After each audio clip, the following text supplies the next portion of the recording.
Assalamualaikum warahmatullahi wabarakatuh. Alhamdulillah, wassalatu wassalamu ala rasulillah wa ala alihi wa sahbihi wa man wala wa ba'du. Jamaah sekalian, kita telah menunaikan salat Isya berjamaah.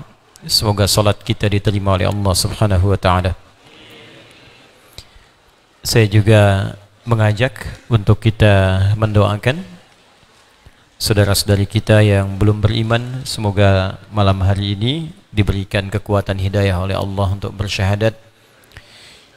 Yang sakit semoga disembuhkan. Ya, ketua DKM yang baru juga diuji oleh Allah dengan penyakit dan beliau orang baik. Saya kemarin sempat juga ke rumah sakit menengok beliau dan beliau orang baik. Ya, saya bersaksi beliau orang baik. DKM sebelumnya juga sangat baik dan mudah-mudahan seluruhnya dijaga oleh Allah Subhanahu wa taala. Kita lanjutkan. Sahabat Abu Hurairah radhiyallahu taala anhu meriwayatkan hadis dari Nabi sallallahu alaihi wasallam tentang keutamaan surah Al-Baqarah. Kita bacakan riwayatnya, saya mohon izin bacakan kitabnya. Ba'athan nabiyyu sallallahu alaihi wasallam ba'than wa hum dzaw 'adadin. Nabi sallallahu alaihi wasallam pernah mengirimkan utusan dan mereka itu beragam. Jadi ada utusan yang akan dikirim serombongan. Rombongannya itu beragam. Ada yang tua, ada yang muda, dan variasi hafalan Qur'annya berbeda-beda. Ini sangat menarik. Fastaqra'a kullu wahidin minhum amma ma'ahu minal Qur'an. Maka sebelum berangkat, setiap satu orang dari para utusan itu membacakan kepada Nabi sallallahu alaihi wasallam hafalan Qur'annya. Ini sangat menarik ini. Nabi mau ngutus diplomat untuk bertugas. Tes pertamanya Al-Qur'an. Ya, ini yang menjadi bagian dari sunnah. Kalau tempatnya memang sudah muslim, misalnya khusus gitu baik, maka tes pertama untuk menunjukkan kebaikan itu Quran. Seperti di Aceh misalnya, itu punya otonomi daerah khusus. Ya, hukumnya pun punya hukum khusus. Kalau ada misalnya pengangkatan pejabat atau tes tertentu, di tes Quran pertama kali, itu bagian dari sunnah. Ya, kita support dalam nilai-nilai kebaikannya karena punya undang-undang sendirinya khusus dia, otonomi daerahnya. Nah, jangan sensi juga. Kalau Anda ingin masuk ke rumah orang, maka pelajari aturan rumahnya. Jangan rumah Anda dipakai untuk digunakan aturan di rumah orang lain. Itu berbeda. Aturan kenegaraan kita negara kesatuan Republik Indonesia. Maka jangan bawa-bawa aturan untuk kenegaraan di luar ya aturan-aturan kebangsaan kita. Di Indonesia ada 34 provinsi. Ada beberapa provinsi yang punya kekhususan untuk menghargai bagian kekhususan itu. Maka ketika diberikan oleh pemerintah kita dihormati. Aceh mendapatkan status penghormatan itu yang memiliki undang-undang khusus di dalamnya. Di antaranya apa? Ya, di antaranya pemberlakuan syariat Islam bagi orang-orang Islam. Ketika diangkat misalnya menjadi pejabat tertentu atau dikhususkan pada hal tertentu, maka di antara ketentuannya bisa baca Quran misalnya. Itu dasar. Ya. Kita pun hormati daerah lain yang diberikan status khusus misalnya. Ya, Jogja punya status khusus. Ya, berapa yang lain punya kekhususan, hormati sehingga muncul harmoni dalam kehidupan. Dan itu dijamin oleh undang-undang pasal 29 ayat 2 itu. Itu yang dimaksud toleransi dalam kebangsaan. Jelas ya? Nah, jadi jangan terpecah belah. Cintai negara kita, cintai bangsa kita dengan menjaga nilai-nilainya yang baik. Hanya saya ingin bicara apa yang dikerjakan di Aceh itu bagian dari sunnah Nabi sallallahu alaihi wasallam. Jelas ya? Anda juga bisa praktekkan dalam nilai-nilai keislaman. Misal, ya pemilihan DKM, Dewan Kemakmuran Masjid. Ukurannya Al-Quran dulu misal. Ya, bisa baca enggak? Nah, jangan sampai di DKM enggak bisa baca Quran misalnya. Ya? Nanti kan kalau orang enggak datang, imam enggak ada, yang mimpin siapa? Ya? Nah, bisa ukuran untuk suami, akhwat yang mau menikah, boleh. Awas, hati-hati antum. Hati-hati. Boleh bu, calon ibu mertua, Quran dulu misalnya. Kan jadi imam dia. Ya, makanya suami kan disebut imam. Ya, rijal itu kan qawwam, sifat rumah tangganya qawwam, sifat ibadahnya imam. An-Nisa ayat 34. Paling kiri sebelah atas di mushaf, ar-rijalu qawwamuna 'alan nisa bima faddalallahu ba'dahum 'ala ba'din wa bima anfaqu min amwalihim. Ya, awas hati-hati itu, laki-laki itu kata Allah kami tetapkan sebagai qawwam. Di sifat rumah tangganya dia pelindung, pengayom. Diberikan kemampuan untuk mencari nafkah. Bahkan setelahnya ada sifat salihah untuk istri, fasalihatu. Kenapa didahului oleh pemimpin yang baik? Karena kalau istri ingin jadi salihah, mesti berasal dari suami yang baik juga. Ini berpartner di sini. Jadi boleh kalau ibu misalnya ingin seleksi calon menantu, mulai dari Quran misalnya. Ya, tanya dulu, nama siapa dek? Saya Anas bu, baca surat Anas. Bagus tidak tuh bacanya? Ada yang kedua siapa? Ya, saya Torik bu, ya, baca At-Torik. Bagus. Yang ketiga udah pucat dia. Ya. Adek kenapa? Namanya siapa? Nama lengkapnya siapa? Ya Muhammad Yusuf Ibrahim. Waduh. Udah bingung dia. Tapi nggak hilang akal. Cuma panggilan sehari-hari tante kulhu. Dah. Ya. Kita terusin dulu sebentar. Maka setiap utusan itu, diplomat-diplomat yang akan dikirim ini, itu diperiksa bacaan Qurannya. Hafalannya. Fa'ata 'ala rajulin min man ahdatsahum sinna. Kemudian tiba giliran anak paling muda. Yang muda ini. Ini sangat menarik, Pak, Ibu. Diplomatnya ini ada yang senior, yang tua, yang bagus juga, yang siap-siap, bahasa bagus, cuma Quran yang jadi patokan. Ada anak muda yang paling junior, presentasi Quran di hadapan Nabi, faqala, maka Nabi berkata kepada anak ini, bertanya, ma'aka ya fulan, kamu hafal surah apa? Ya, hafal surah apa? Apa jawabannya? Faqala, maka anak itu berkata, ma'i kadza wa kadza wa suratil Baqarah. Saya hafal beberapa surah Al-Quran, surah ini, dan surah Al-Baqarah. Jadi dia belum hafal 30 juz. Karena memang Quran belum turun 30 juz pada saat itu. Ya. Jadi baru surat ini. Dia katakan, saya hafal surat ini, dan Al-Baqarah. Apa yang terjadi? Faqala ama'aka suratul Baqarah. Benar kamu hafal Al-Baqarah, kata Nabi. Qala, dia berkata, na'am, iya, ya Rasulullah, saya hafal Al-Baqarah. Apa jawab Nabi? Qala idhhab fa anta amiruhum. Sekarang semua utusan berangkat. Saya utus kalian semua dan pemimpinnya yang muda ini yang hafal Al-Baqarah. Saya ingin katakan kepada Anda, ya, bagaimana istimewanya surah Al-Baqarah sampai utusan penting pun yang diutus oleh Nabi, pemimpinnya anak muda yang hafal Al-Baqarah. Saking istimewanya Al-Baqarah ini. Saya teruskan dulu. Faqala rajulun, ya, min asyrafihim. Maka di kalangan mereka yang paling berpengaruh, yang punya karisma, mungkin yang pengetahuannya agak luas, ya, yang punya pengalaman, punya karisma, berkata, wallahi ma mana'ani an ata'allama surat al-Baqarah illa anni khashitu alla aquma biha. Tuh. Harus selalu ada alasan gitu kan. Jadi ini bagus di kisahnya, ya. Jadi yang senior, yang punya wawasan luas, ini kan yang ditunjuk yang muda. Nanti apa alasannya kalau orang protes nih? Ya. Harus ada celah di situ untuk menjelaskan. Maka yang senior ini berkata pada Nabi, ya Rasulullah, saya pun pengen juga sebetulnya hafal Al-Baqarah. Cuma saya khawatir kalau saya banyak menghafalkan, saya tak mampu mengamalkannya. Cerdas ya? Cerdas. Ini persis kejadian yang saya alami pula. Saat saya masuk seleksi, ya, di salah satu kampus, diuji seorang dosen dari Al-Azhar. Dari Mesir, tapi bukan untuk masuk Al-Azhar. Seorang dosen dari Mesir. Ujiannya mirip seperti ini. Saya waktu itu berkata sewajarnya saja. Ya. Kam hafidna minal Quran. Berapa banyak Quran yang sudah kamu hafalkan? Qalil, sedikit saya bilang. Ya, sedikit itu saya mengambil kalimat dari firman Allah, wa ma utitu minal ilmi illa qalila. Kamu enggak diberi ilmu kecuali sedikit. Kenapa cuma sedikit, katanya? Saya katakan, saya takut kalau menghafal banyak, saya nggak bisa ngamalkan. Maka apa jawab Syekh itu? Persis seperti Nabi mengajarkannya. Kata Syekh itu, jika engkau mampu menghafalkannya, فَإِذَا حَفِظْتَ فَلَكَ أَجْرٌ, kamu dapat pahala.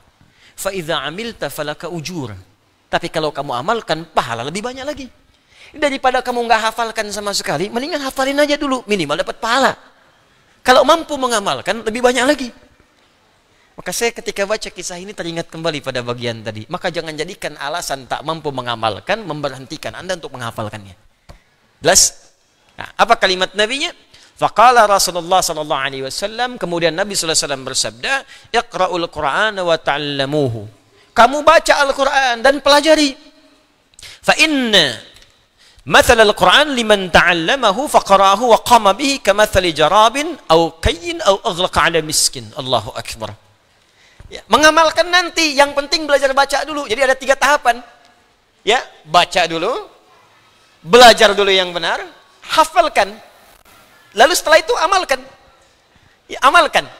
Untuk mengamalkan ini tidak harus langsung hafal dulu. Anda baca, tahu isinya, amalkan. Di tahapan itu baca, kemudian pelajari. Setelah itu mau dihafalkan silakan, mau diamalkan silakan. Jelas ya? Baru baca aja dapat pahala. Orang ini berkata, saya ingin menghafalkannya, takut tak mampu mengamalkan. Nabi menurunkan levelnya dari hafalan ke bacaan. Jangankan hafal, kalau bahasa bebasnya begini, jangankan hafal, baca pun sudah dapat pahala.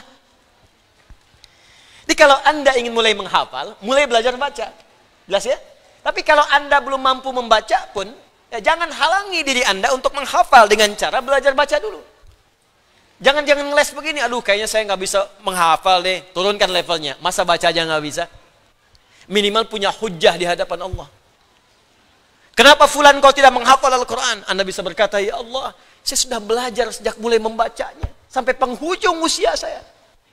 Kalau itu belum mampu mendapatkan ridhamu, ya Allah, maka mohon dengan rahmatmu,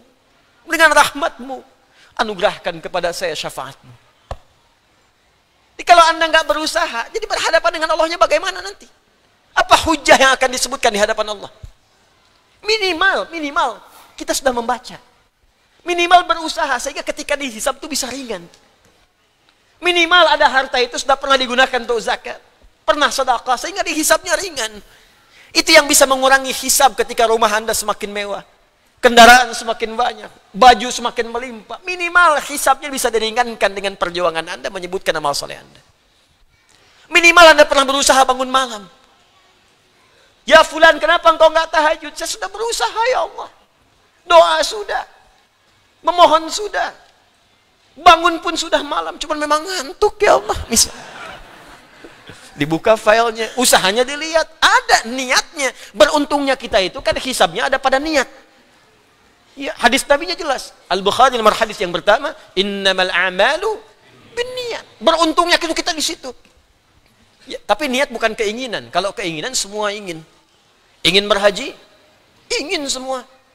Tapi tidak setiap yang beringin itu punya tekad. Makanya ingin disebut iradah, tekad disebut azam.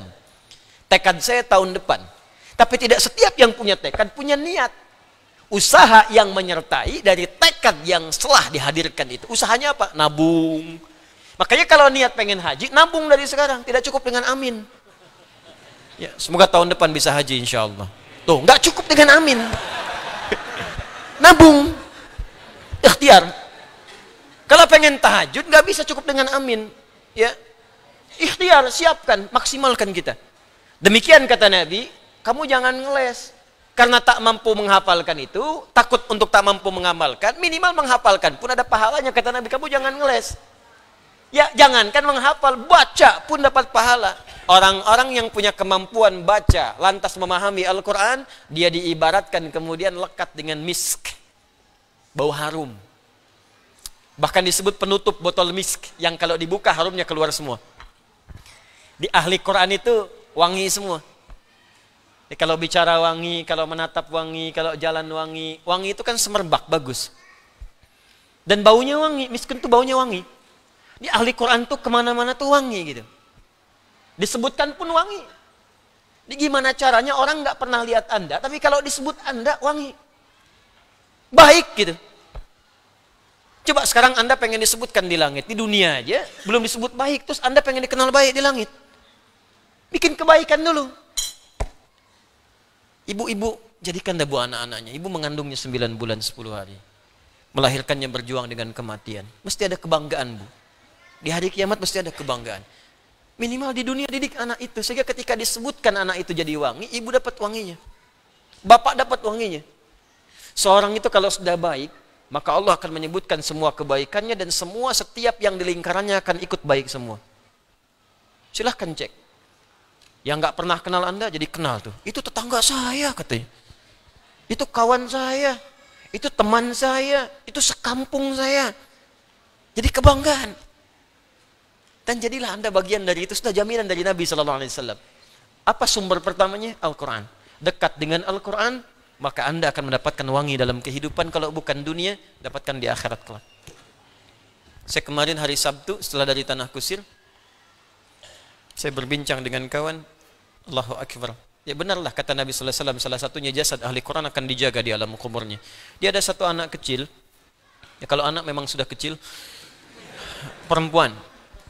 Dia usia sekitar 7 tahun, 7 ke 10 tahun. Di Arab sana, bukan di sini. Dia penghafal Quran.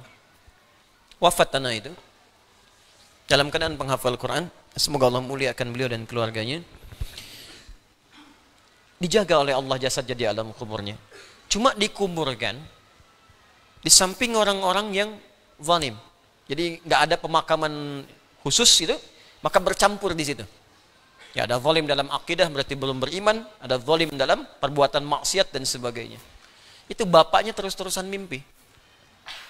Mimpi anaknya minta, "Pak, pindahkan makam saya. Berisik di sini, pindahkan makam saya. Nggak kuat saya dengar orang disiksa terus-terusan. Nggak kuat.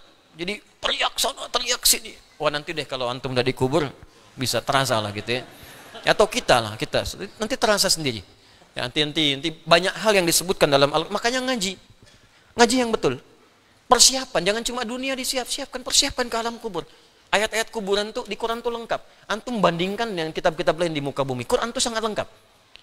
Sampai ke kuburannya dibahas. Supaya punya persiapan. Kalau nggak percaya, kuburannya duluan. Anda akan kelihatan nanti. Ya kan nggak ada salahnya. Karena kita yakin, nanti ketika kejadian kita siap. Tapi kalau Anda nggak yakin, nggak ada salahnya juga kok. Toh meninggal juga. Nggak bisa milih kok, wafat juga. Cuma kalau Anda benar belajar, nanti akan ketahuan apakah benar atau tidaknya, kita akan terasa. Sekarang iman dulu. Nanti kalau natap, ainul yakin. Kalau merasakan, hakul yakin. Cuman yang dirasakan itu, apakah positif atau negatif? Maka anak ini berkata di mimpi bapaknya, tolong pindahkan saya, nggak kuat saya di sini. Karena berkali-kali terjadi, bukan sekali dua kali. Dan itu dalam suasana yang baik. Kayak kalau antum mimpi yang aneh, bangun, wudu dulu. Ya, sholat kalau malam, sholat, niatkan tahajud, niatkan macam-macam, tidur lagi. Kalau mimpi lagi benar, 2 kali mimpi, 3 kali mimpi, itu petunjuk dari Allah. Ya, jelas ya. Tapi kalau sekali misalnya mimpi setelah itu nggak ada, setan ganggu. Ya, kalau pada yang negatif-negatif. Atau khayalan-khayalan yang mungkin ingin tercapai ke situ, tapi sebetulnya bukan. Maka bapaknya ini berinisiatif, diskusi dengan keluarganya, digali makam atau dipindahkan. Sudah dipilih tempatnya yang baik di pekuburan, ini kisah nyata. Ya, bukan kisah rekayasa. Sudah dipilih tempatnya, sudah siap dipindahkan, digalilah kuburan anak itu. Begitu digali, sudah 8 tahun lewat, Anda tahu apa yang terjadi? Jasadnya utuh. Tak hancur dimakan tanah. Ini kisah nyata. Dan sudah banyak kisah semacam ini. Jadi kalau tanda-tanda yang tertuliskan sudah nampak dalam kehidupan Anda belum iman juga, maka dengan cara apa lagi Allah memberikan petunjuk supaya kita beriman? Apa sih yang kurang yakin sampai kita kurang yakin dengan Allah? Hah? Nah itu Quran. Nah kenapa anak muda yang dipilih? Salah satunya kata para ulama ini menunjukkan keutamaan Al-Baqarah. Berkomentar Imam Al-Qurtubi. Qala Al-Qurtubi dalam tafsir Al-Qurtubi juz pertama halaman 102. Ya qala Al-Qurtubi, Al-Imam Al-Qurtubi berkata, "Wa hadhihi suratu fadluha 'azim wa thawabuha jasim wa yuqalu laha fustatul Qur'an wa dzalika li'azmiha wa bahaiha wa kathratu ahkamiha wa mawa'idhuha." Ini menunjukkan keutamaan surah Al-Baqarah, banyak pahalanya dan keistimewaannya seperti disebutkan fustatul Qur'an. Ya, bagian dari Quran yang sangat istimewa. Nah, jadi teman-teman sekalian, tapi saya mau kasih rahasia sebentar sebelum masuk ke dalam intinya. Kenapa anak muda ini yang dipilih karena dia paham Al-Baqarah? Karena di Al-Baqarah itu pembuka ayatnya dari ayat kedua sampai ayat 20 dijelaskan tentang karakter manusia. Klasifikasi manusia. Nih ciri orang baik begini. 2 sampai 5. Kalau engkau menemukan yang ini, maka konsentrasi pada yang ini. Maka engkau akan mendapatkan kesuksesan, kebahagiaan. Ulaika ada hudam mir rabbihim wa ulaika humul muflihun. Ikuti saya. Allahumma sayyiban nafi'an. Allahumma sayyiban nafi'an. Allahumma sayyiban nafi'an.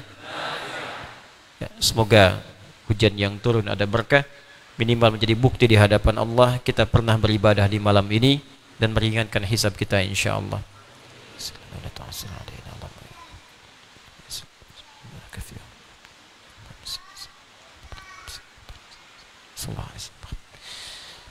Baik, karena di Al-Baqarah di awal itu dijelaskan ini ciri orang baik.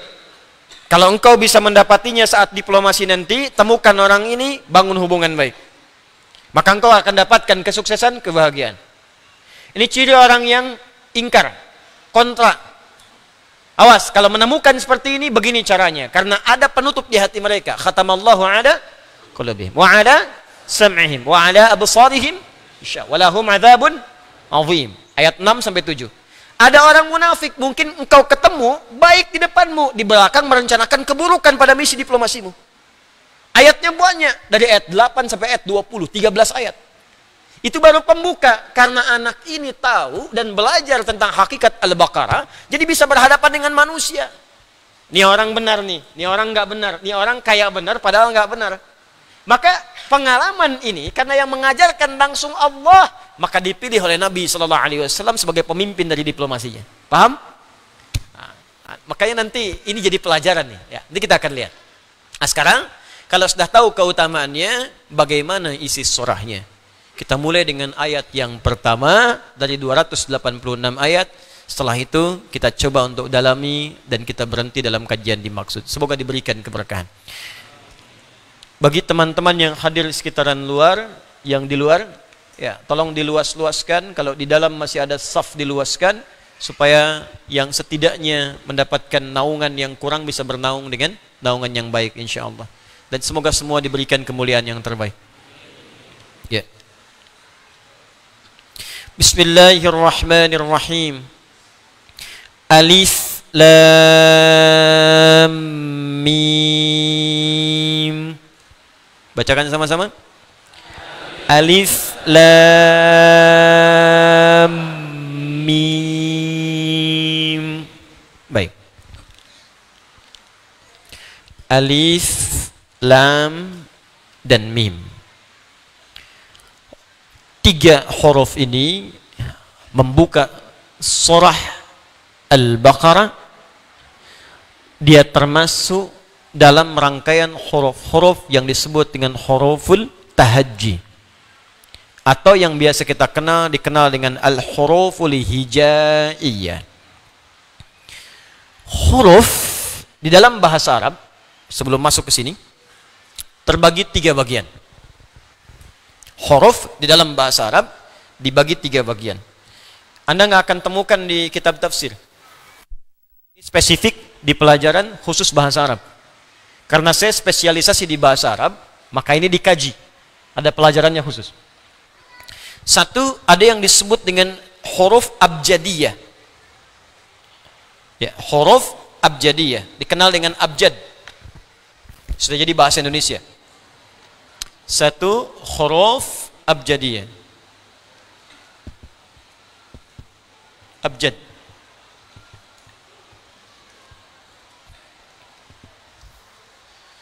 Kedua, dikenal dengan huruf hijaiyah.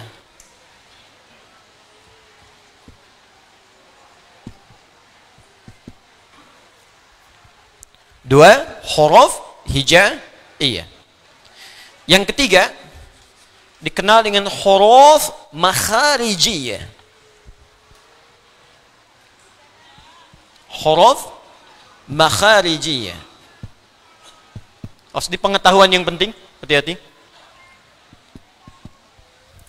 Dua ini diinisiasi oleh alim, seorang berilmu bernama Nasir bin Asim, wafat tahun 89 Hijrah. Nasir ibnu Asim.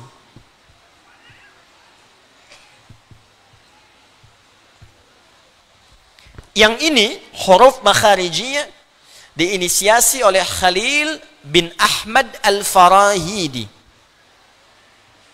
Khalil ibnu Ahmad Al-Farahidi, 150 Hijrah. Nasabnya ke Abul Aswad Ad-Du'ali, ke Ali bin Abi Thalib karamahullah wajah, kepada Nabi SAW. Huruf abjadiyah adalah huruf yang digunakan pada mulanya dan diletakkan untuk kepentingan abjad dalam arti tanda dalam tulisan. Jadi asalnya bukan untuk ejaan. Jadi kalau Anda bikin tulisan ilmiah, kan suka begini ya. Ada tulisan misalnya satu Romawi, terus A besar, gitu kan? Kemudian bahasannya apa? Terus ada misalnya B, bahasannya apa, gitu kan? Nah, itu di bahasa Arab awalnya ada huruf abjadiyah. Disingkat dalam 8 kalimat. Bahkan kalimat pertamanya disebut abjad. Abjad, hawis, hutti, kalamun, dan seterusnya. Abajadun, abajadun, hawazun, hatayun, hutti, kalamun, kaf, lam, mim, ya. Kemudian nun. Kemudian sakhsun, sin. Kemudian sin, kemudian ain, kemudian sad, kemudian qurishat, qaf, kemudian ra, ya. Kemudian shin besar, kemudian ta. Thahadun, tha, kemudian kha, kemudian zal. Terakhir dha, dhazagh, dha, kemudian ghain. Jadi kalau Anda bikin skripsi, tesis, disertasi di Arab, maka untuk tanda-tanda pada seperti ini, nomor A, B, C, dan seterusnya, itu abjadnya seperti ini. Abajadun, hawazun, hatayun. Ya, abjad, hawaz, hutti, kemudian kalamun, dan seterusnya sampai dodol. Ini disebut dengan huruf abjad. Jadi kalau Anda ke komputer, kemudian nulis di komputer, menunjukkan abjad Arab, maka yang muncul akan yang ini. Ya. Kalau Anda ingin gunakan huruf yang bisa dirangkai untuk mengeja. Kalau yang ini walaupun hurufnya sama, tapi nggak bisa dipakai mengeja, untuk tanda saja. Tanda bilangan dalam kalimat. Kalau Anda ingin gunakan untuk mengeja, eja, maka yang digunakan ini, hurufun hijaiyah. Ini susunannya. Makanya dari kata hija, diserap ke bahasa Indonesia jadi eja. Bukankah Anda mengeja dari huruf-huruf? Ya, karena itu orang kalau belajar ingin bahasa Arab, dia mengeja dulu huruf. Ingin belajar Quran, ngeja dulu. Kan ikra tuh ngeja dulu kan? A, ba, ta, sa, ja, ha, kha. Untuk anak kecil dikasih irama. A, ba, ta, sa, ja, ha, kha, da, za, ro, za. Nah, dan seterusnya. Ya, beda-beda. Yang belajarnya ingin ke makhraj, a, an, ali, a. Ya, na'an ali'a, ya. Ada lagi yang lain, babi bubab, ya, dan seterusnya. Nah, itu asal dasarnya ini menggunakan huruf hijaiyah. Yang ini jumlahnya 28, ini pun dituliskan 28, diucapkan 29. Tulisannya alif, ba, ta, sa, jim, ha, kha, dan seterusnya sampai dengan ya. Ini disebut dengan huruf hijaiyah. Lalu Khalil bin Ahmad Al-Farahidi meneliti bagaimana huruf hijaiyah ini bisa diucapkan. Dari mana suaranya? Bersumber dari pita suara dulu. Pita suara di sini. Wataran sautan. Jadi dua pita suara ada di sini. Orang kalau pita suara bermasalah nggak bisa bicara dia. Ya. Kalau kurang licin, ya kurang pelumas di sini, jarang minum, banyak bicara, serak. Kalau bermasalah, nggak bisa bicara. Maka dari sumber suara ke sini, dari sini, pita suara, ini suara sumber dari sini keluar sampai ke lisan, sampai ke mulut ke sini.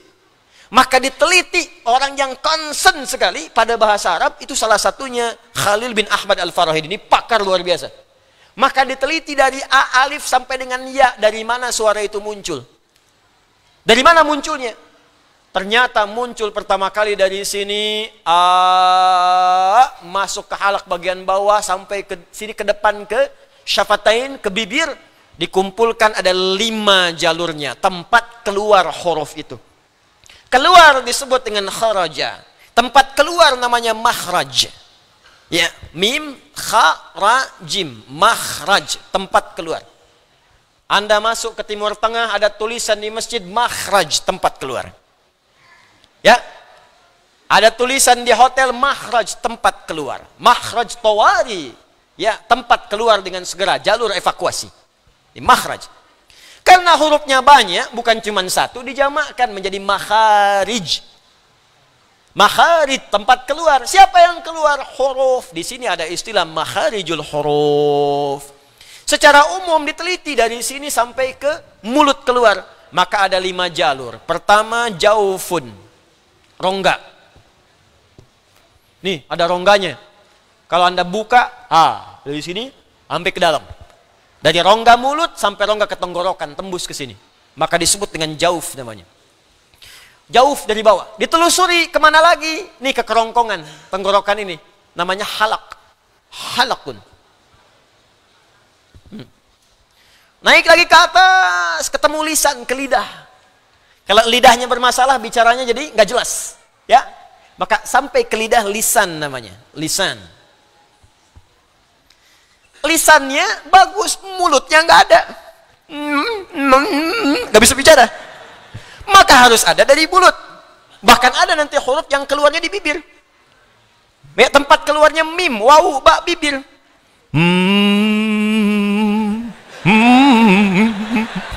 Mim, ya kan? Kenapa? Mim, syafatan, 2 bibir. Belajar tuh yang menyenangkan deh, belajar makhraj. Kenapa harus tegang kan? Makhraj kan? Ya. Gimana?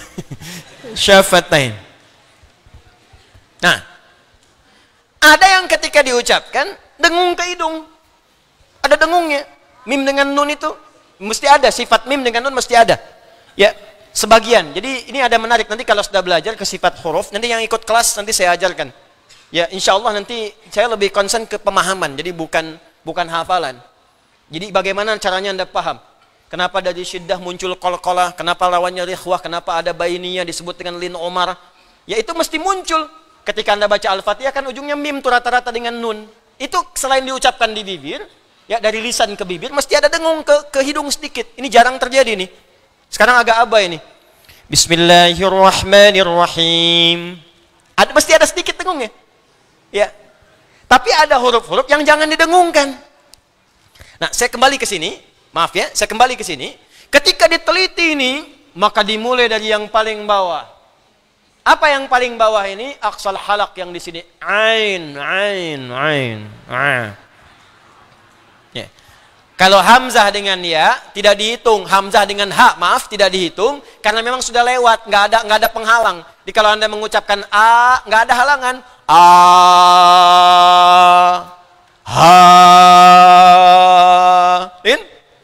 Awas, ha itu huruf yang mengambil banyak nafas. Jadi kalau diucapkan ha itu 50% lebih nafas keluar. Ya.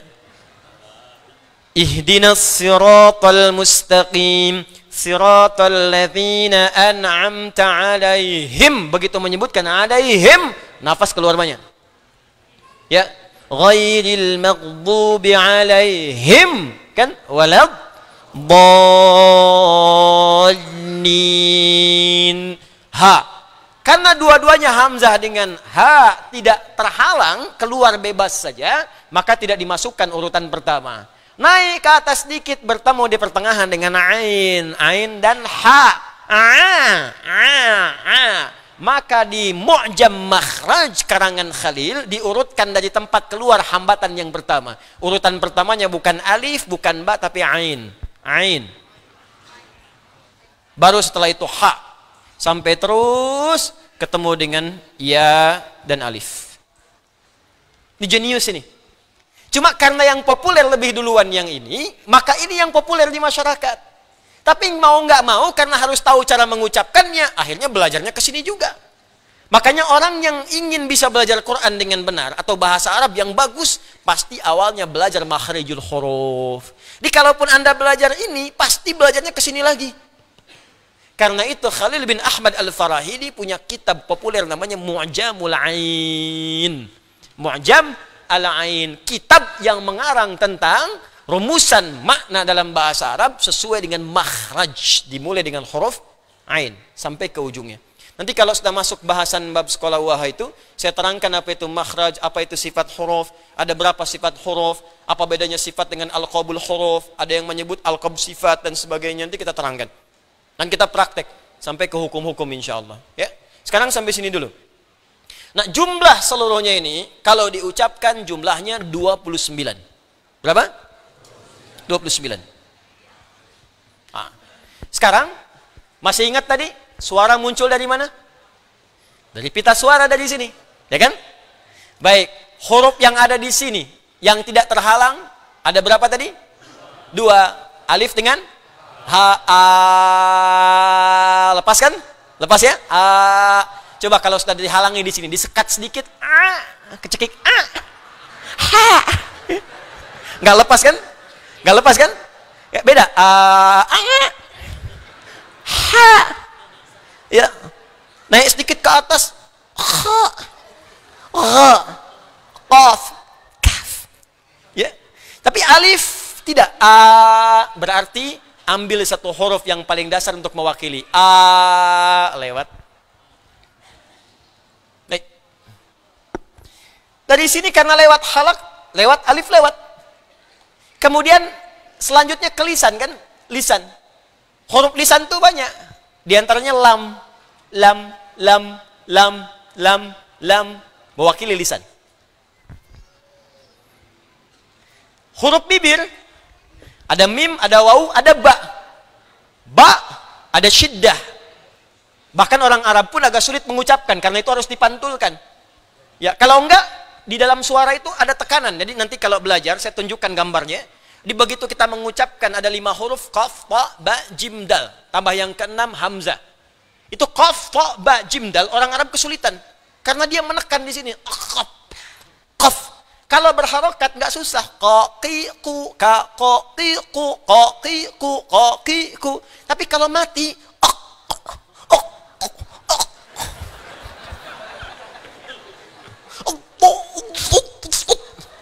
nggak bisa, susah. Jim, kalau berharakat gampang. Jajiju ya. Jajiju ya, jajiju ya, jajiju ya. Gampang. Coba kalau sukun mati. Kalau nggak dipantulkan nggak ada bunyi jetnya. Karena itu mesti takhallus, mesti membebaskan diri dari kesulitan. Caranya apa? Dipantul-pantulkan. Lalu melihatlah mereka, ada orang masak di panci. Orang Arab Baduy dulu kalau masak air di panci itu, kidr namanya. Maka ketika airnya mulai panas, kan suka ada suara pantulan kan? Tak tak tak tak tak tak tak tak tak gitu kan? Ada kan?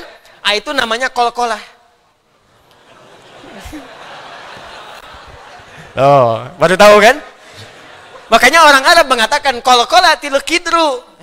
Ya, panci itu airnya sudah saling bersahutan karena bunyinya ada pantulan. Tak tak tak tak tak tak tak tak pantul.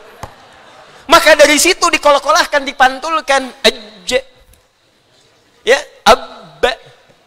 Ya. Aqqa. Qul a'udzu birabbil falaq. Kayaknya bunyi. Tabbat yada abi lahabi wa tabba. Jadi kalau nggak dibunyikan, nggak dipantulkan, hurufnya nggak mantul, susah diucapkannya. Itu yang disebutkan qalqalah. Makanya qalqalah nanti ada 5 huruf jadi singkat qut wa bujadin. Qaf, ta, ba, jim, dal. Itu asalnya. Kalau yang lain nggak usah dipantulkan. Ini baca alif dipantulkan, baca lam dipantulkan. Alhamdulillah, nggak usah mantul. Dia udah lurus, nggak usah dipantul-pantulin. Lurus saja. Alhamdulillahi rabbil alamin. Ini kadang dipantulin dulu. Salah. Nanti kita belajar yang lainnya. Tapi yang mau saya katakan yang paling ringan ya mim. Mim. Saya takut dipotong video saya tuh, nanti jadi salah gitu. Ya. Ustadz Adi nyanyi ini, saya lagi ngajar bukan nyanyi di sini. Enggak, saya enggak suka musik saya lebih senang Quran. Saya tinggalkan. Walaupun hukumnya saya mengerti, tapi saya memilih Al-Quran. Dan biasanya kalau sudah Quran enggak akan nyambung, karena frekuensinya beda. Ya, bahas hukum saya buka, saya nggak akan sembunyikan ilmu saya buka, tapi pilihan saya serahkan pada Anda. Ya, selanjutnya ya terserah Anda. Nah, karena yang paling gampang mim, ya mim itu dibawa kemana-mana gampang, ke gunah nyambung, ada khayshum. Kalau waw nggak ada gunahnya, ke atas tariknya aja bising, nggak bisa. Jadi kalau Anda tutup hidung Anda, waw tetap bunyi. Mim nggak bisa, tutup hidung. Nun juga begitu, makanya huruf gunnah itu kalau hidungnya ditutup, bunyi nggak sempurna. Nun, mim, ha biasa, ha,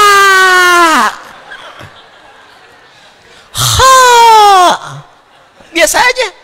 Tapi kalau nun dengan mim nggak bisa. Karena mim itu menjangkau juga ke khayshum, maka diambil sebagai wakil di sini. Dari 29 sangat ideal, alif diambil mewakili hampir dari mana saja? Jauf melewati sampai ke halak. Ya, sampai ke lisannya diambil lam, dari bibir sampai ke khayshum diambil mim. Dari 29 mewakili alif, lam dan mim.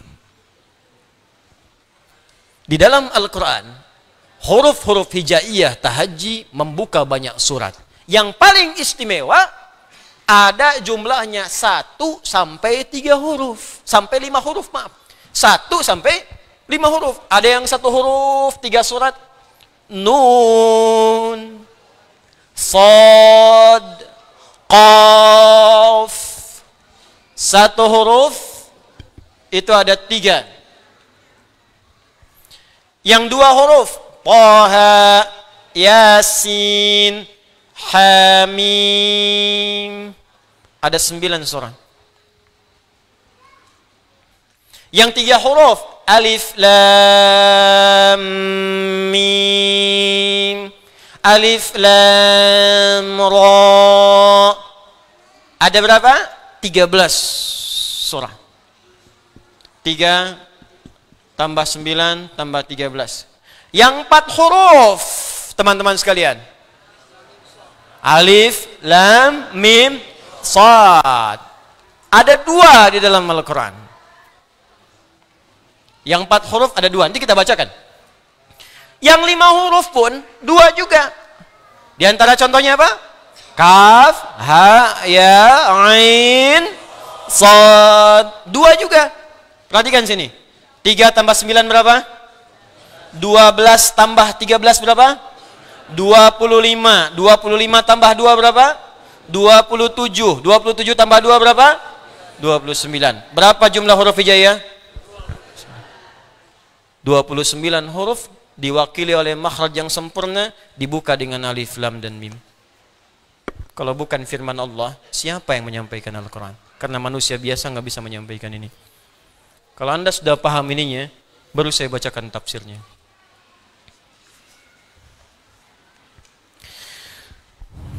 وقد وردت هذه الفواتح تارة مفردة بحرف واحد وتارة مركبة من حرفين أو ثلاثة أو أربعة أو خمسة. Huruf-huruf pembuka Al-Quran ini, huruf hijaiyah, kadang muncul dengan 1 huruf saja, kadang 2 huruf, kadang 3 huruf, 4 huruf dan 5 huruf. Fasuwaril lati bada'at biharfin wahidin thalathatun. Adapun surah di dalam Al-Quran yang dibuka dengan 1 huruf ada 3 surah. 1 Shad, 2 Qaf, 3 Nun, surah Al-Qalam. Shad, surah Shad, Qaf, surah Qaf, kemudian surah 50, kemudian yang terakhir Nun, surah Al-Qalam. Nun wal qalami wama yasturun. Itu yang 1 huruf saja, 3. Bisa saya tuliskan. Kemudian selanjutnya surah yang dimulai dengan 2 huruf, ya. Surah yang dimulai dengan 2 huruf. Wasuwaril lati bada'at bi harfaini tis'atun. Adapun surah yang dibuka dengan 2 huruf ada 9. Wahia, yaitu 1 Thaha, surah ke-20, Thaha. Yasin, surah ke-36. Kemudian selanjutnya Tasin, 3.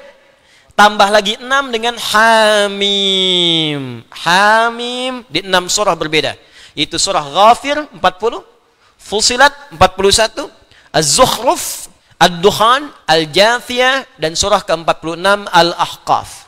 Di 9 surah. Wasuwaril lati bada'at bi thalathati akhrufin 13 suratan. Adapun surah yang dibuka dengan 3 huruf. Ya, ada 13. Yaitu Alif Lam Mim disebutkan di 6 surah. Ya, 1 Al-Baqarah, 2 Ali Imran, 3 berurutan Al-Ankabut surah 29, surah 30 apa? Ar-Rum, surah 31 apa? Luqman, surah 32 apa? As-Sajdah. Ya, kemudian Alif Lam Ra dalam 5 surah. Ya, jadi yang tadi ada 6 surah tambah 5 berapa? 11. Ya, Yunus berurutan, Yunus surah ke berapa? 10, ke-11 Hud, ya, kemudian 12 apa? Yusuf, lompat ke surah yang ke-14 Ibrahim, dan kelima surah yang ke-15 Al-Hijr. Lalu sisanya Tasin Mim di 2 surah. Ya, 2 surah yaitu surah Asy-Syu'ara, surah ke-26, dan Al-Qasas, surah ke-28. Total jumlahnya 13. Adapun yang 4 huruf 2 saja. Ya, saya bacakan. Wa hunaka suratani bada'ata bi arba'ati akhrufin wa huma Ar-Ra'du, surah ke-13, Alif Lam Mim dan Ra, ya, Alif Lam Mim Ra. Kemudian surah Al-A'raf, Alif Lam Mim Sad. Jelas? Terakhir wa suratani aidan bada'ata bi khamsati akhrufin, dan 2 surah dibuka dengan 5 huruf, yaitu surah Maryam, Kaf Ha Ya Ain Sad, dan surah Syura, Asy-Syura, ya, Ha Mim Ain Sin Qaf. Saya ingin tanya, berapa total tadi jumlahnya? 3 tambah 9 tambah 13 tambah 2 tambah 2. Totalnya 29. 29 huruf pembuka Al-Quran, 29 huruf hijaiyah, melewati 5 makhraj yang utama, dan diwakili pembukanya dengan Alif, Lam, dan Mim. Pertanyaannya, apa artinya Alif, Lam, Mim? Bukan. Sekarang saya bahas. Tidak sekarang, ya. Sekarang saya selesaikan sebentar. Supaya nanti kalau Anda ditanya, jelas. Tadi belajar apa? Alif, Lam, Mim. Apa itu makhraj? Nggak tahu arti. Sebentar, paling 5 menit selesai. Ya, tambahannya ya bonus. Huruf itu tidak pernah ditanya artinya. Karena huruf itu baru muncul arti yang sempurna kalau sudah terangkai dengan kalimat yang sempurna. Jelas? Paham? Misal, apa artinya A? Hah. Apa artinya Y? Apa artinya H? Gak ada. Tapi kalau Anda gabungkan A, Y, A, H. Ayah. Apa artinya ayah? Bapak. Apa artinya bapak? Ayah. Baru punya makna, gitu kan? Tapi Al-Quran berbeda. Al-Quran itu sempurna. Karena itu ketika Anda bertanya apa artinya Alif Lam Mim, maka pertanyaannya kemudian dirubah dengan bentuk yang sempurna. Apa di antara pertanyaan yang sempurna itu? Kenapa Allah membuka dengan Alif Lam Mim surah Al-Baqarah ini? Sehingga dari situ Anda tahu, oh ini artinya Alif Lam Mim itu. Karena tinggi. Di Quran itu nggak ada yang nggak jelas. Semua harus punya makna. Kalau tak punya makna, berarti cacat mukjizatnya. Karena huruf Al-Quran beda dengan huruf biasa. Lain dengan huruf mabna, tapi hurufnya huruf makna, maka setiap hurufnya mesti punya makna. Maka kalau Anda tanyakan, apa artinya Alif Lam Mim? Maka mesti dimulai dengan kalimat kenapa Allah membuka Al-Baqarah dengan Alif Lam Mim. Baru Anda akan mengerti maknanya. Kalau tidak, jadi tebak-tebakan nanti. Ada yang mengatakan Alif Lam Mim singkatan. Allah, A-nya Allah, Lamnya Jibril, Mimnya malaikat. Wahyu diturunkan oleh Allah kepada malaikat Jibril, ya, perantaranya disambungkan pada Nabi Muhammad sallallahu alaihi wasallam. Lalu apa artinya Toha? Apa artinya Yasin?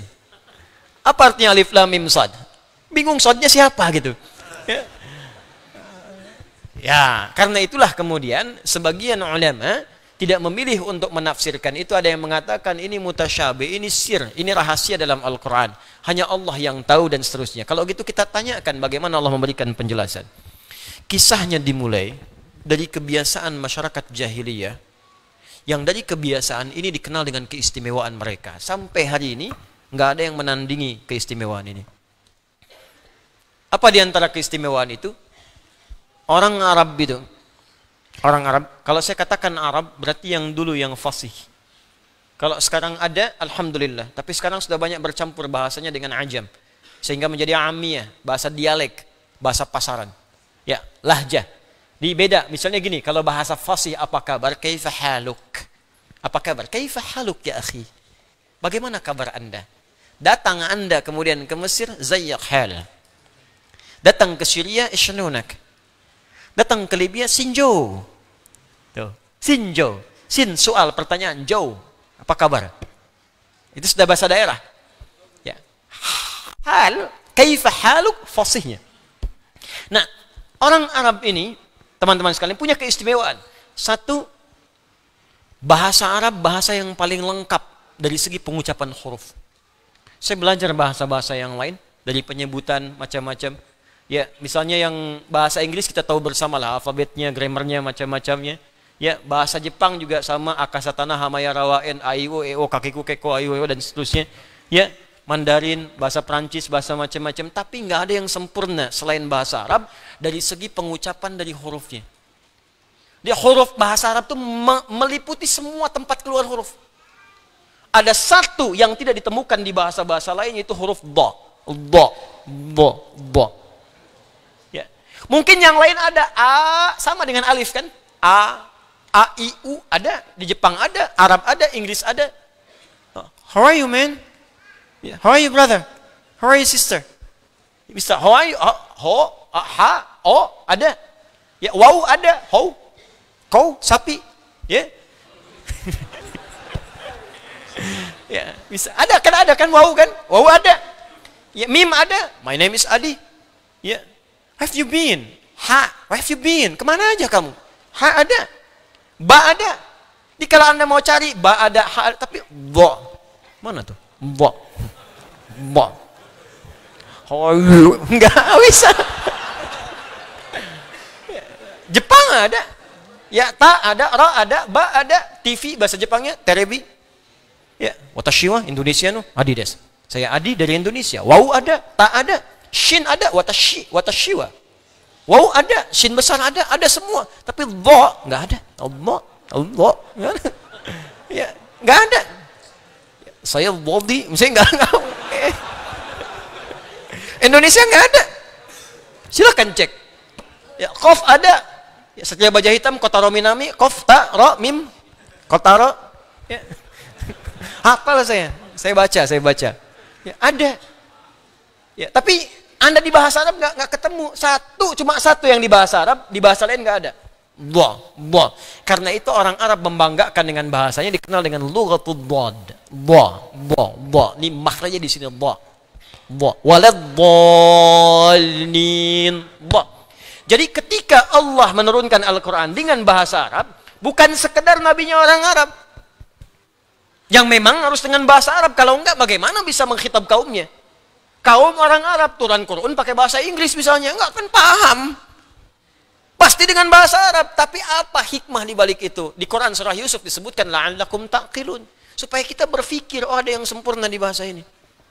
Satu. Yang kedua, bahasa Arab itu punya keistimewaan dan sangat unik. Dia bisa bertahan melewati perkembangan zaman dan tidak pernah mengalami perubahan. Bahasa yang lain ada penyempurnaan. Ejaan yang disempurnakan. Makanya kalau ada kitab dituliskan selain dengan bahasa Arab, pasti ada penyempurnaan. Silahkan cek. Saya juga kadang-kadang suka senyum-senyum. Ada kitab suci edisi revisi. Anda bayangkan. Yang revisi siapa? Ini kalau memang buatan manusia begitu, tapi kalau Quran, pernah nggak dengar Quran edisi revisi? Nggak ada.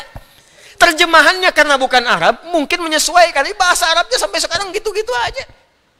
Dari Abu Jahal sampai yang sekarang itu, sama aja. Alif lam mim, alif lam mim. Alam nashrah, sampai sekarang nggak berubah, saking sempurnanya. Coba kalau diturunkan selain bahasa itu, kebayang ada penyempurnaan. Ulama dengan ubaru beda. Ulama oe, ubaru, lambangnya sudah beda. Dulu Y, DJ. Sekarang J sendiri, D sendiri. Udah pisah, talak 3. Masing-masing punya kehidupan sendiri. Bayangkan. Ya, mesti ada penyempurnaan. Tapi karena Quran firman Allah, dipilih oleh Allah mana yang bisa hadir di setiap masa. Mana yang bisa melewati zaman tanpa perubahan. Nggak bisa diamandemen, nggak bisa dirubah. Bahasa Arab. Bahasa Arab. Yang ketiga bahasa Arab itu kayak makna. Anda hafal satu kosakata, itu di standar hafal 12. Jadi kalau Anda belajar bahasa Arab, hafal satu kata, sebetulnya Anda sudah menguasai 12 kata. Duduk apa bahasa Arabnya?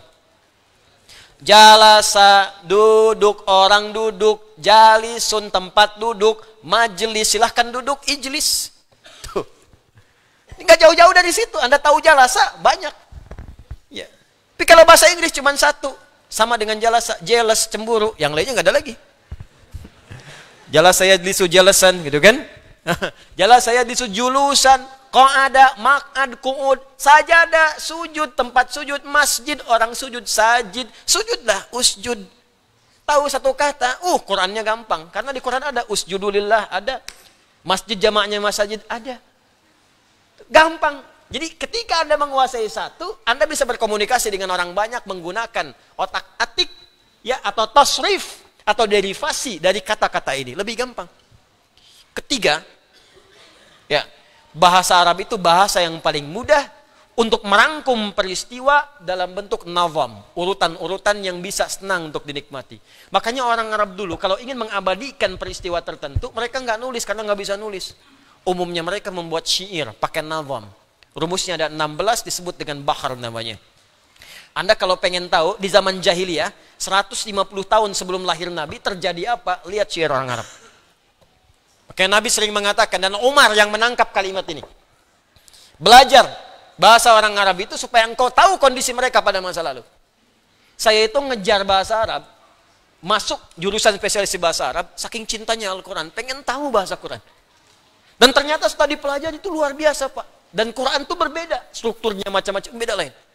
Di misal, Imre el-Qais itu disebut pujangga, pangeran penyair Arab, Amirus Syu'ara.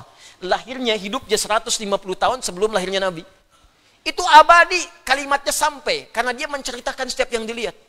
Hobinya, dia menyampaikan puisi dengan baharnya tawil namanya.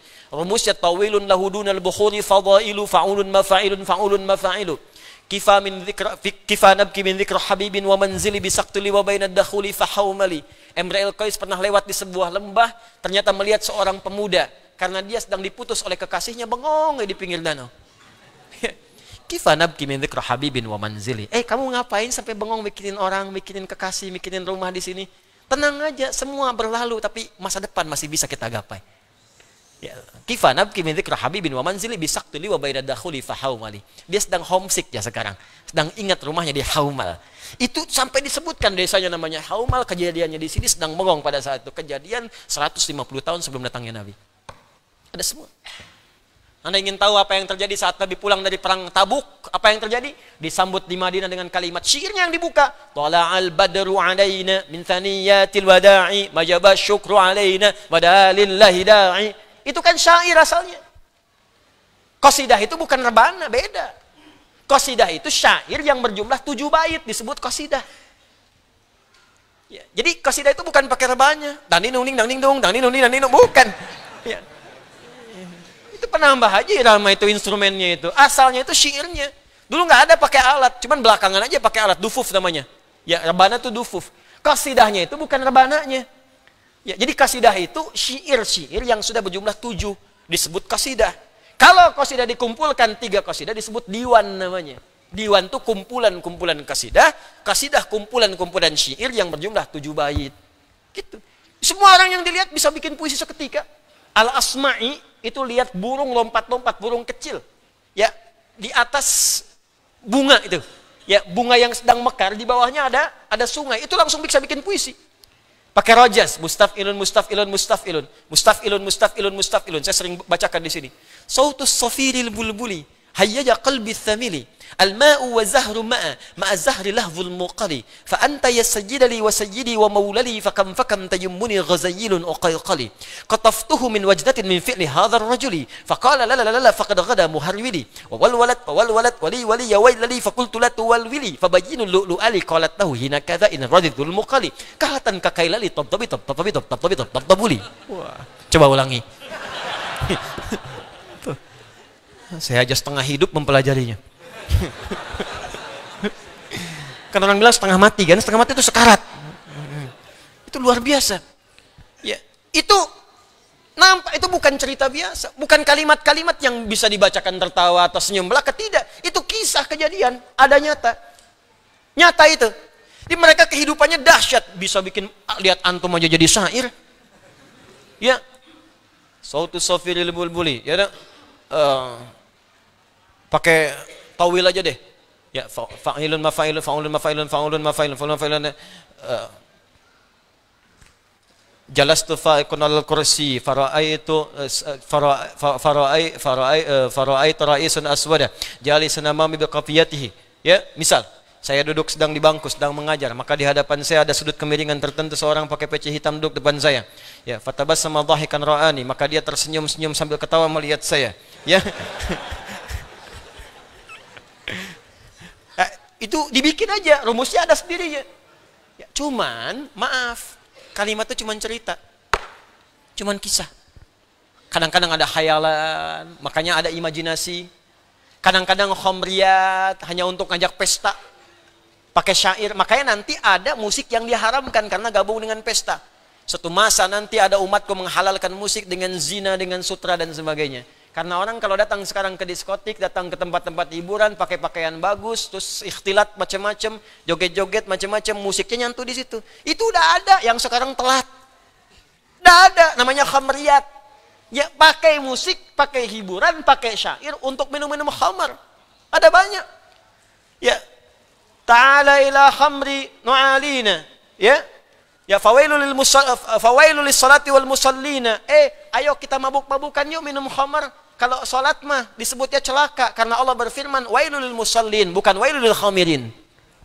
Itu tuh saking mereka pengennya mabuk-mabukan untuk meninggalkan salat.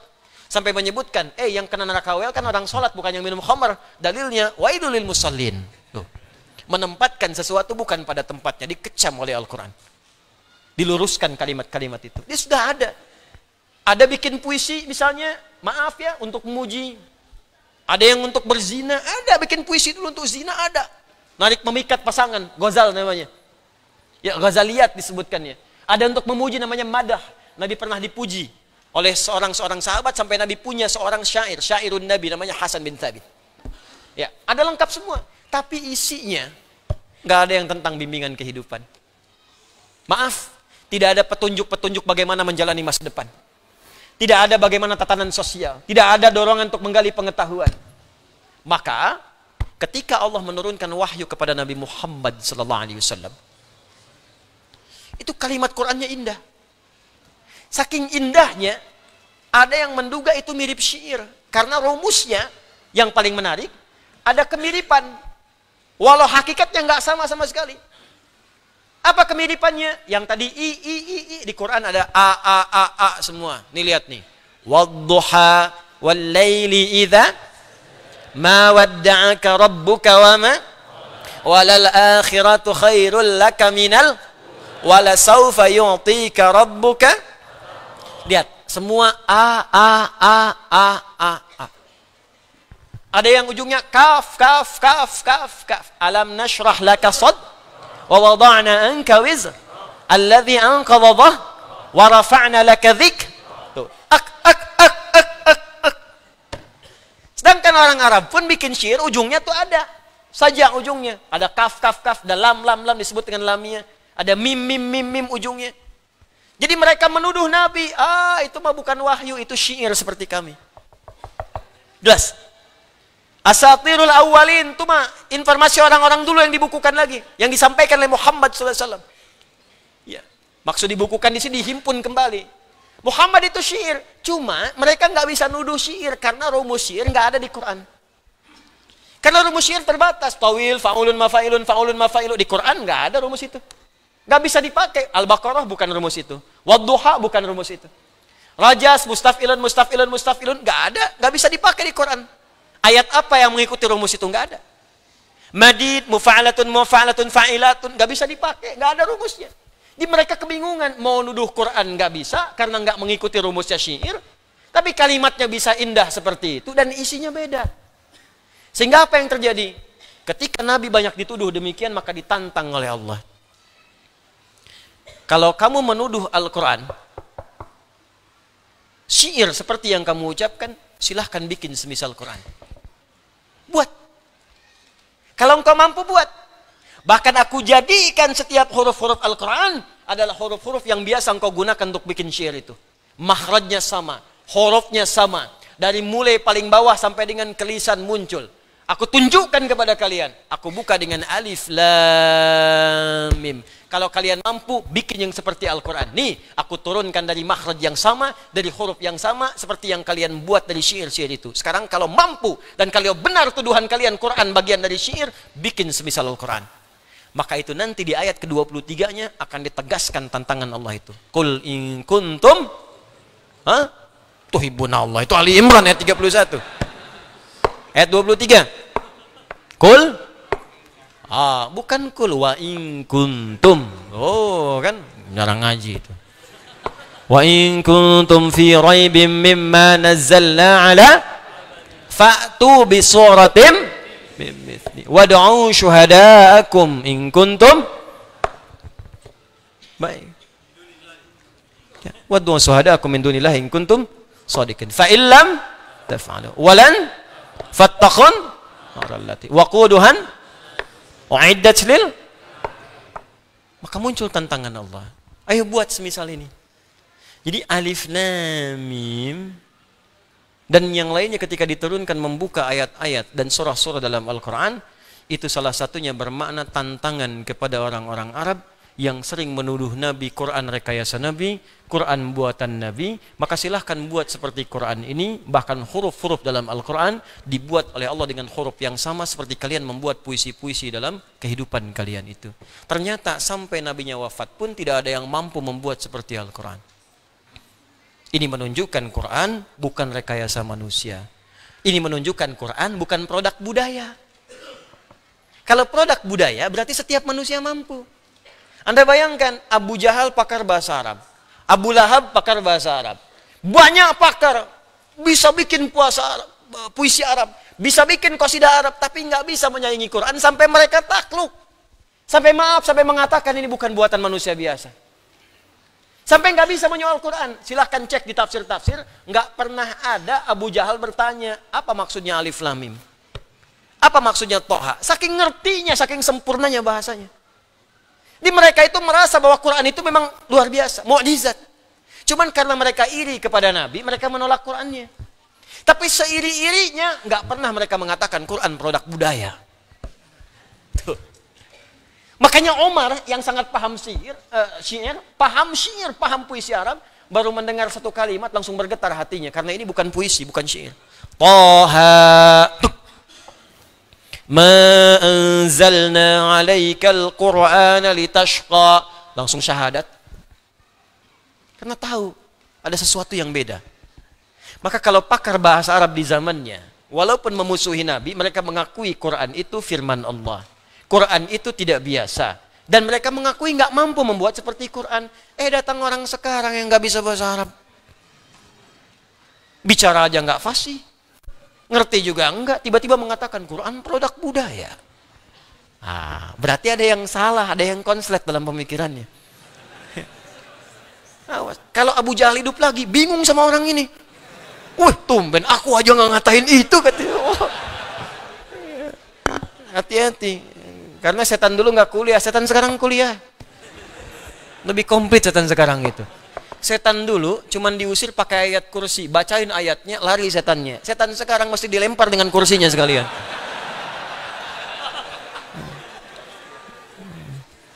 Nah, jadi itu yang dimaksud alif lam mim. Kenapa Al-Quran surah Al-Baqarah dibuka dengan 3 rangkaian huruf ini? Pertama, menunjukkan mukjizat Al-Quran, bahwa semua huruf Al-Quran itu difirmankan oleh Allah, tidak keluar dari kemampuan kita manusia untuk mengucapkannya. Karena itu seluruh hurufnya itu bersumber dari sifat pembicaraan kita sendiri, dari kemampuan kita untuk bertutur. Karena itu setiap manusia pasti bisa baca Al-Quran. Karena semua huruf Al-Quran keluar dari tempat kita berbicara. Karena itu nggak ada alasan. Mustahil manusia nggak ada yang bisa baca Quran, mustahil. Pasti bisa.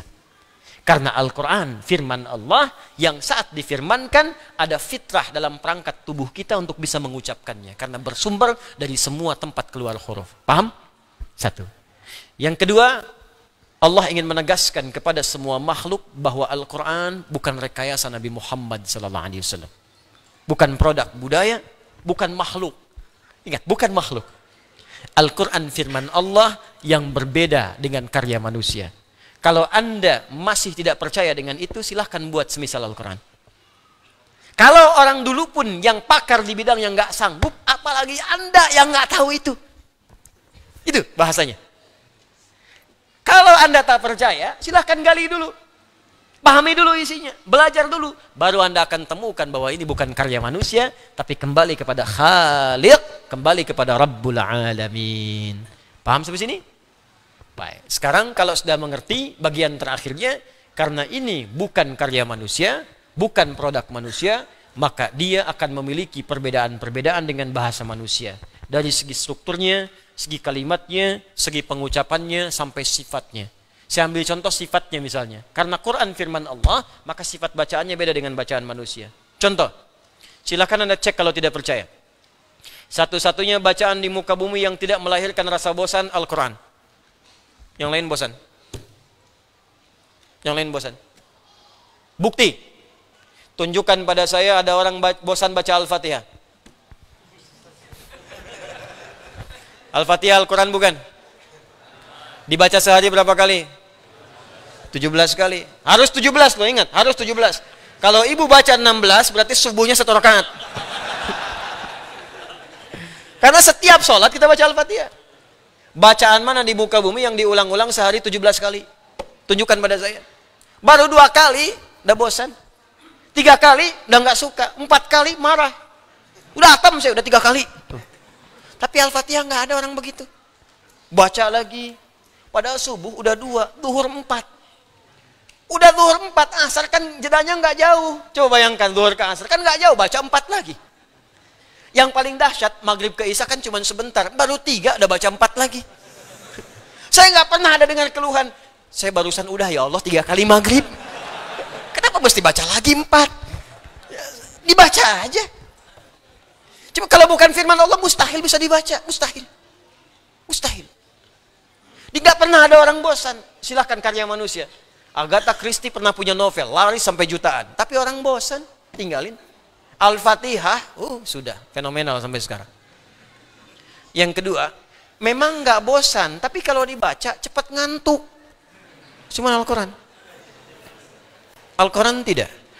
Al-Quran baca sekarang 1 jam masih begini. Baca berita. Kenapa sampai kalah Liverpool ya? 2-3 sampai dianalisis semua berita dibaca. Ini kayaknya kipernya nih enggak, semua dibaca, enggak bosan Anda baca. Al-Qur'an baru 1 2 3 4 ayat, wah. Tiba-tiba bosan sih enggak, ngantuk dia. Yasin wal Qur'anil Hakim. Ina atau ina ya Pak?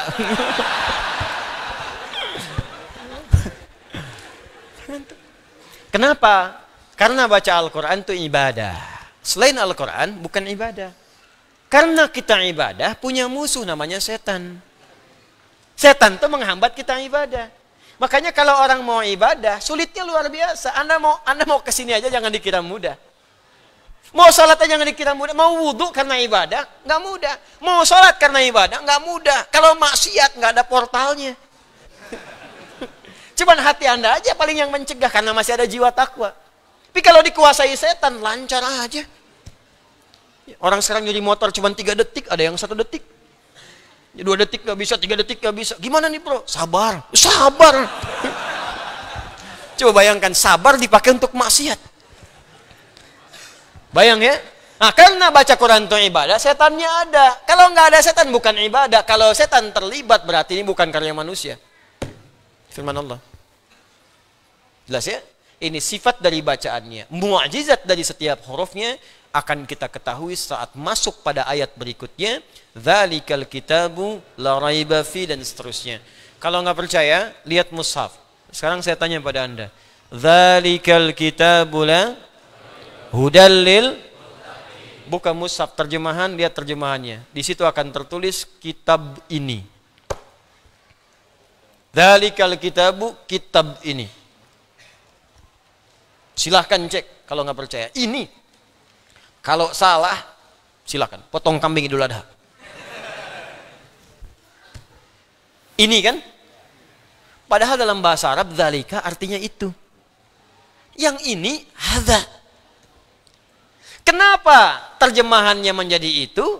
Dari itu menjadi ini, padahal ini bahasa Arabnya hadza, dzalika terjemahannya itu. Kenapa diterjemahkan berbeda? Kenapa kalimatnya dzalika? Kenapa Alkitab bukan Al-Qur'an? Kan Allah bisa mengatakan begini, dzalikal Qur'anu la raiba fi. Kenapa mesti Alkitab? Kenapa bukan Al-Furqan?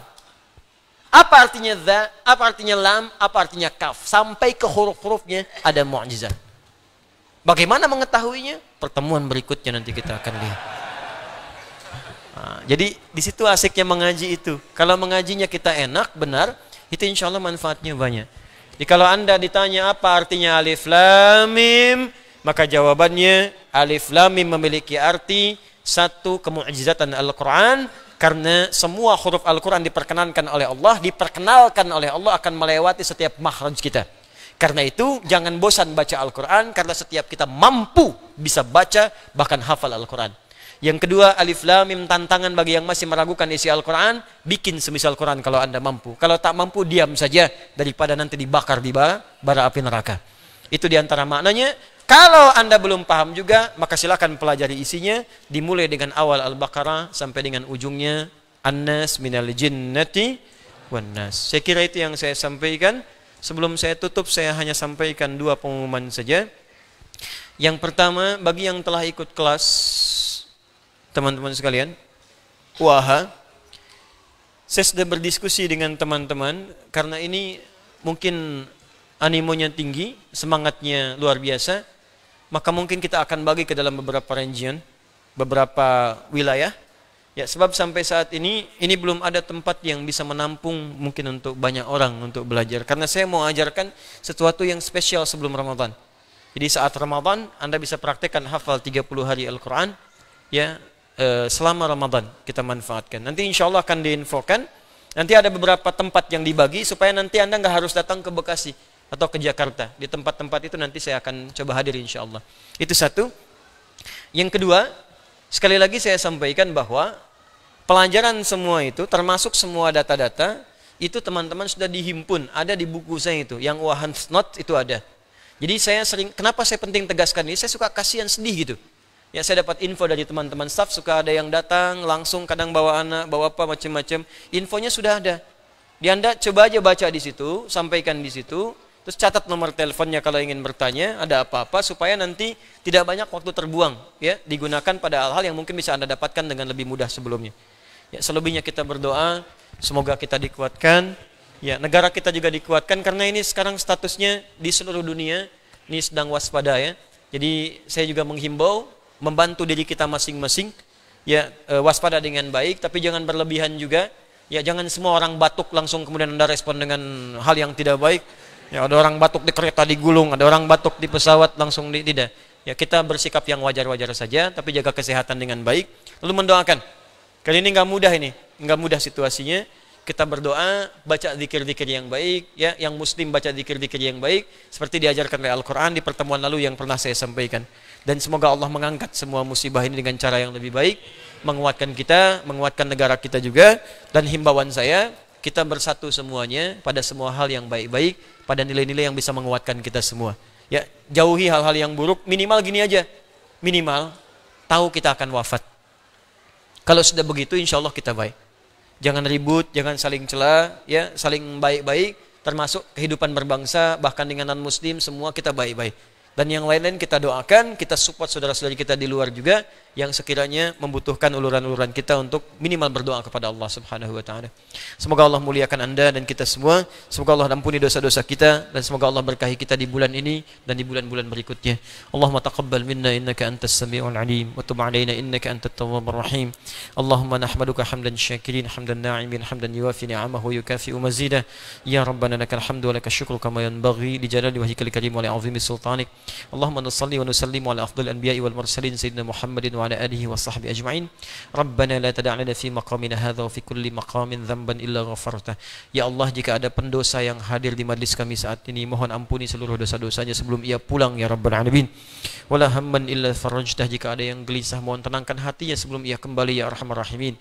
Wala maridan illa syafaitah, dan jika ada yang sakit atau menyebarnya penyakit di wilayah kami ya Allah, mohon angkat ya Allah, sembuhkan dan hilangkan wabah atau penyakit yang dimaksudkan ya Rabbal alamin. Wala asiran illa yassartah, jika ada yang diuji dengan kesulitan di kehidupan rumah tangganya, di pekerjaannya, kehidupan sosialnya, mohon ya Allah dengan ketakwaannya angkat dan hilangkan segala kesulitannya. Allahumma rabbana atina fid dunya hasanah fil akhirati hasanah wa qina adzaban nar bifadlika subhana rabbika rabbil izzati amma yasifun wa salamun alal mursalin wa akhiru da'wana alhamdulillahi rabbil alamin. Subhanakallahumma bihamdika asyhadu an la ilaha illa anta astaghfiruka wa atubu ilaik. Assalamualaikum warahmatullahi wabarakatuh.